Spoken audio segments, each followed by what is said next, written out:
À l'issue du Conseil des ministres tenu le 7 avril 2026, le gouvernement malgache a annoncé la mise en place d'un état d'urgence énergétique de 15 jours sur l'ensemble du territoire. Cette décision fait suite à une pénurie de carburant provoquée par les perturbations du marché pétrolier mondial liées au conflit impliquant l'Iran, qui a entraîné une hausse des prix, des retards de livraison et une raréfaction des stocks dans le pays. Malgré ce contexte difficile, les prix de carburant restent inchangés pour le mois d'avril 2026. Le sans-plomb 95 à 4900 ayari le litre, le pétrole lampant à 3510 ayari et le gasoil à 4660 ayari le litre.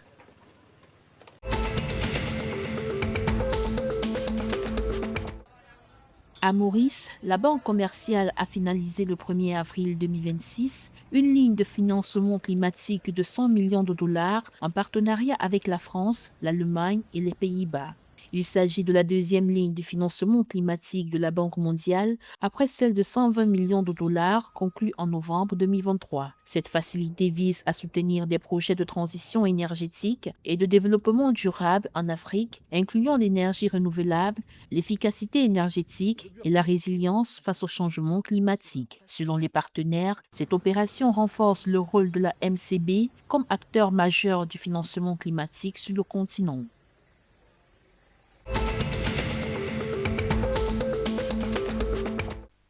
La République des Seychelles a obtenu le 3 avril 2026 un financement de 30 millions de dollars de la Banque mondiale pour soutenir l'économie nationale. Ce prêt, accordé sur 20 ans, vise à renforcer la stabilité budgétaire et accompagner les réformes économiques du pays de l'océan Indien. Selon le gouvernement, il contribuera à stimuler une croissance inclusive et améliorer la résilience face aux chocs externes, notamment ceux liés au tourisme et aux marchés internationaux.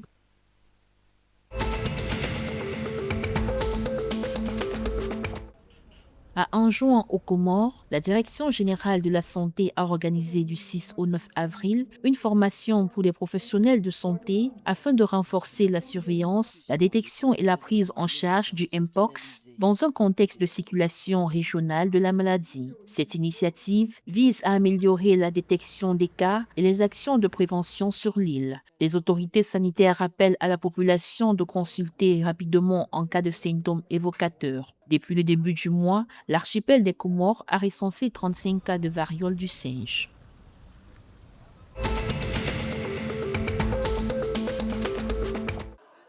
Lors de son assemblée générale ordinaire du 6 avril 2026, la Fédération malgache de handball a procédé à une révision complète de ses statuts et règlements. Le nouveau bureau fédéral, désormais composé de 10 membres principaux, fonctionnera sous un quorum fixé à 2/3 des membres présents pour valider toute décision importante. Les nouvelles règles entreront en vigueur dès le prochain championnat national qui rassemblera plus de 150 joueurs dans les différentes catégories. Ces réformes visent à renforcer la gouvernance de l'instance et à améliorer la transparence dans la gestion de la discipline.